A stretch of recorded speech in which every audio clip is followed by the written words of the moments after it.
20 years since the war in Iraq feels like not that long ago. You were there, and I want you to start by telling us just a little bit. You're a young freelance journalist in the Middle East. Feels a long and time ago. Suddenly, like, how do you end up in Baghdad? Give us the story.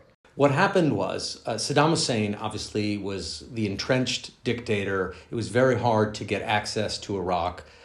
And then as the war was approaching, it was getting more and more difficult because the Iraqi government wanted to allow in a certain number of journalists. And to their credit, they weren't picking and choosing which networks, and they weren't picking and choosing the names of reporters and correspondents. But what they were doing is limiting access.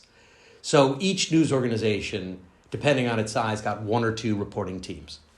And as you rightfully said, I was a young, fresh-faced freelancer, didn't have any real deep established connections at major networks. But I did know the region. I had been already living in the region. I did know Iraq. I spoke Arabic. I'd been to Iraq before and felt that this was a tremendously important story.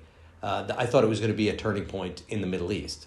So I ended up getting a human shield visa, to the long and the short of it is. Meaning I promised that I would be a human shield for Saddam Hussein, and he was giving out visas, or his government was giving out visas for this purpose, to get preferably Americans, but really anybody who would go there and say, don't fight, let me chain myself to a power plant or an airfield and be a peace activist.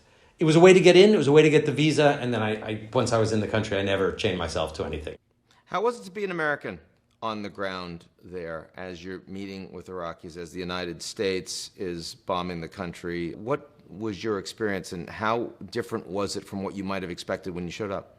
So when the war began, I was very nervous that when the first bombs started falling, I'd be ripped to shreds or arrested or something terrible would happen.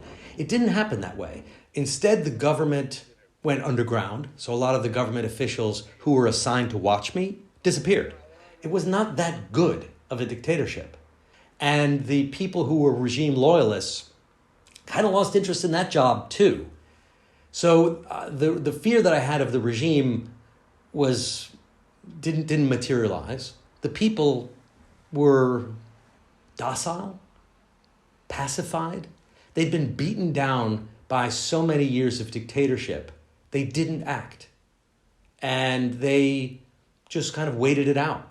And then when the invasion began, these people who'd been told their whole lives to be submissive didn't do anything. So I didn't have any hostility from the government because the government kind of was chasing its own tail at that stage. The people didn't react. And a lot of people were very happy, frankly, that the Americans were coming in and were getting rid of Saddam.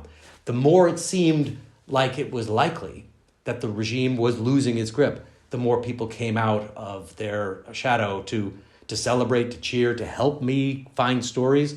And then when Saddam was actually driven from power and was on the run, there was a wonderful reception for about a year.